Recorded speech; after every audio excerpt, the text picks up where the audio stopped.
بسم اللہ الرحمن الرحیم۔ السلام علیکم گائز، اگر آپ لوگ ہمارے چینل پر نئے ہیں تو پلیز ہمارے چینل کو سبسکرائب کر لیجئے اور بیل آئیکن کا بٹن آن کر لیجئے تاکہ مزید آنے والی ویڈیو آپ لوگوں تک پہنچتی رہے۔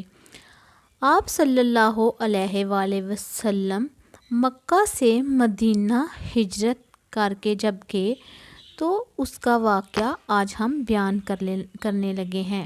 حضور صلی اللہ علیہ وآلہ وسلم کو ام معبد رضی اللہ عنہا کے پاس ایک بکری کھڑی نظر آئی۔ وہ بہت ہی کمزور اور دبلی پتلی سی تھی۔ آپ صلی اللہ علیہ وآلہ وسلم نے ام معبد سے دریافت کیا، کیا اس کے تھنوں میں دودھ ہے؟ ام معبد بولے، اس کمزور اور مریل بکری کے تھنوں میں دودھ کہاں سے آئے گا؟ آپ صلی اللہ علیہ وآلہ وسلم نے ارشاد فرمایا، کیا تم مجھے اس کو دہنے کی اجازت دو گی؟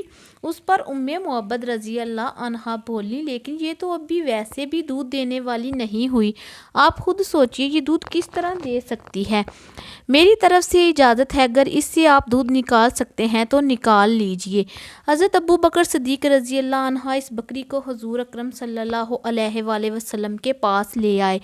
حضور صلی اللہ علیہ وآلہ وسلم نے اس کی کمر اور تھنوں پر ہاتھ پھیرا اور دعا کی، اے اللہ اس بکری میں ہمارے لیے برکت عطا فرما۔ جو ہی آپ صلی اللہ علیہ وآلہ وسلم نے یہ دعا مانگی، بکری کے تھن دودھ سے بھر گئے اور ان سے دودھ ٹپکنے لگا۔ یہ نظارہ دیکھ کر ام معبد رضی اللہ عنہا حیرت زدہ رہ گئی۔ آپ صلی اللہ علیہ وآلہ وسلم نے ارشاد فرمایا، ایک برتن لاؤ۔ حضرت ام معبد ایک برتن اٹھا لائی۔ وہ اتنا بڑا تھا کہ اس سے 8-10 آدمی سیراب ہو سکتے تھے۔ غرض حضور صلی اللہ علیہ وآلہ وسلم نے بکری کا دودھ نکالا، اس کے تھنوں میں دودھ بہت بھر گیا تھا۔ آپ صلی اللہ علیہ وآلہ وسلم نے وہ دودھ پہلے ام معبد کو دیا، انہوں نے خوب سیر ہو کر پیا، اس کے بعد ان کے گھر والوں نے پیا، آخر میں نبی کریم صلی اللہ علیہ وآلہ وسلم نے خود دودھ نوش فرمایا اور پھر ارشاد فرمایا، قوم کو پلانے والا خود سب سے بعد میں پیتا ہے۔ سب کے دودھ پی لینے کے بعد آپ صلی اللہ علیہ وآلہ وسلم نے پھر بکری کا دودھ نکال کر ام معبد کو دے دیا اور وہاں سے آگے روانہ ہوئے۔ شام کے وقت ام معبد کے شوہر ابو معبد لوٹے، وہ اپنی بکریوں کو چرانے کے لیے گئے ہوئے تھے۔ خیمے پر پہنچے تو وہاں بہت سا دودھ نظر آیا۔ دودھ دیکھ کر حیران ہو گئے، بیوی سے بولے، اے ام معبد، یہاں دودھ کیسا رکھا ہے؟ گھر میں تو کوئی دودھ دینے والی بکری نہیں ہے۔ مطلب یہ تھا کہ یہاں جو بکری تھی وہ تو دودھ دے ہی نہیں سکتی، پھر یہ دودھ کہاں سے آیا؟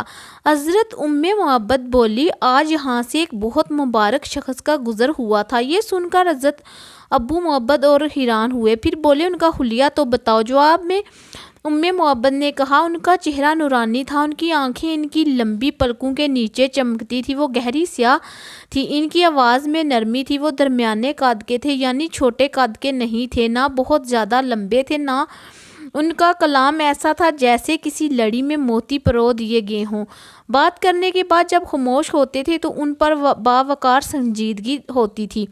اپنے ساتھیوں کو کسی بات کا حکم دیتے تھے تو وہ جلد از جلد اس کو پورا کرتے تھے، وہ انہیں کسی بات سے روکتے تھے تو فوراً رک جاتے تھے۔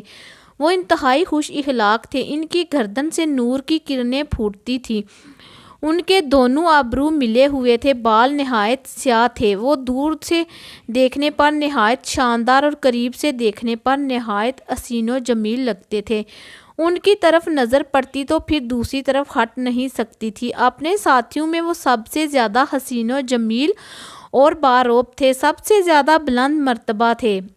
حضرت ام معبد کا بیان کردہ حلیہ سن کر ان کے شوہر بولے، اللہ کی قسم، یہ حلیہ اور صفات تو انہی قریشی بزرگ کی ہے، اگر میں اس وقت یہاں ہوتا تو ضرور ان کی پیروی اختیار کر لیتا، اور میں اب اس کی کوشش کروں گا۔ چنانچہ روایات میں آتا ہے کہ حضرت ام معبد اور حضرت ابو معبد ہجرت کر کے مدینہ منورہ آئے تھے اور انہوں نے اسلام قبول کیا تھا۔ حضرت ام معبد کی جس بکری کا دودھ آپ صلی اللہ علیہ وآلہ وسلم نے دوہا تھا، وہ بکری حضرت عمر کی خلافت کے زمانہ تک زندہ رہی۔ ادھر مکہ میں جب قریش کو نبی کریم صلی اللہ علیہ وآلہ وسلم کا کچھ پتہ نہ چلا تو وہ لوگ حضرت ابو بکر صدیق کے دروازے پر آئے، ان میں ابو جہل بھی تھا۔ دروازے پر دستک دی گئی تو حضرت ابو بکر صدیق کی بڑی بیٹی حضرت اسماء باہر نکلی۔ ابو جہل نے پوچھا تمہارے والد کہاں ہیں؟ وہ بولی مجھے نہیں معلوم۔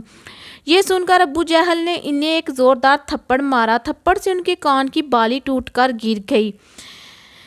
اس پر بھی حضرت اسماء نے انہیں کچھ نہ بتایا۔ ابو جہل اور اس کے ساتھی بڑبڑاتے ہوئے ناکام لوٹ گئے۔ ادھر مدینہ منورہ کے مسلمانوں کو یہ خبر ملی کہ اللہ کے رسول مکہ معظمہ سے ہجرت کر کے مدینہ منورہ کی طرف چل پڑے ہیں۔ اب تو وہ بے چین ہو گئے، انتظار کرنا ان کے لیے مشکل ہو گیا۔ روزانہ صبح سویرے اپنے گھروں سے نکل پڑتے اور ہرا کے مقام تک آ جاتے، جو مدینہ منورہ کے باہر ایک پتھریلی زمین ہے۔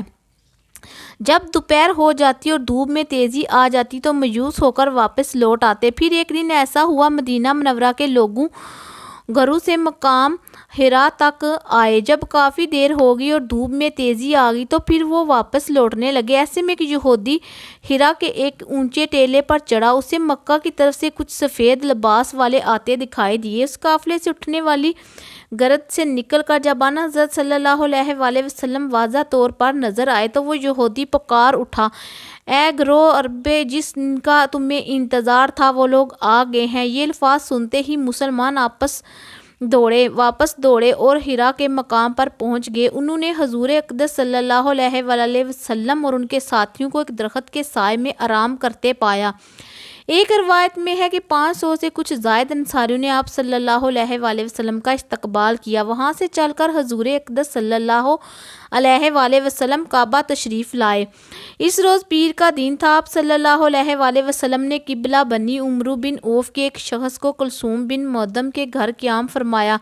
بنی عمرو کا یہ گھرانہ قبیلہ اوس میں سے تھا۔ ان کے بارے میں روایات ملتی ہے کہ آپ صلی اللہ علیہ وآلہ وسلم کے مدینہ منورہ تشریف لانے سے پہلے ہی مسلمان ہو گئے تھے۔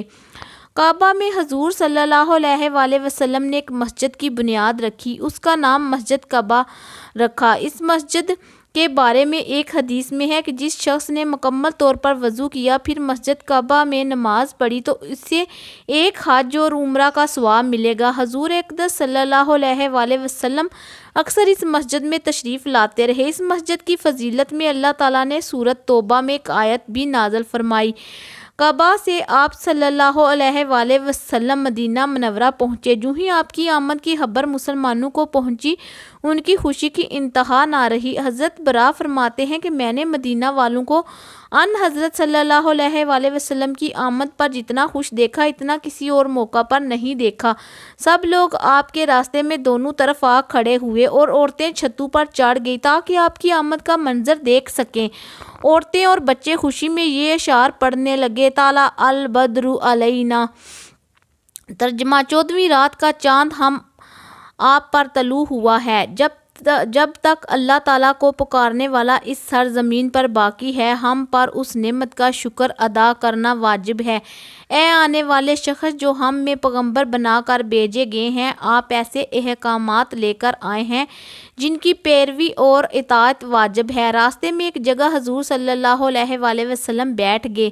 حضرت ابو بکر حضور صلی اللہ علیہ وآلہ وسلم کے پاس کھڑے ہو گئے۔ حضرت ابو بکر صدیق پر بڑھاپے کے آثار ظاہر ہونا شروع ہو چکے تھے جبکہ حضور جوان نظر آتے تھے۔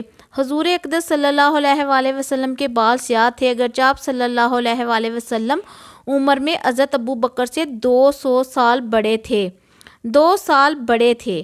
اب ہوا یہ کہ جن لوگوں نے آپ صلی اللہ علیہ وآلہ وسلم کو نہیں دیکھا تھا انہوں نے حضرت ابو بکر کے بارے میں خیال کیا کہ اللہ کے رسول یہ ہیں اور گرم جوشی سے ان سے ملنے لگے۔ یہ بات ابو بکر نے فوراً محسوس کر لی۔ اس وقت تک دھوپ میں حضور اکرم صلی اللہ علیہ وآلہ وسلم پر پڑنے لگی تھی، چنانچہ حضرت ابو بکر صدیق نے اپنی چادر سے حضور اکرم پر سایہ کر دیا۔ تب لوگوں نے جانا اللہ کے رسول یہ ہیں۔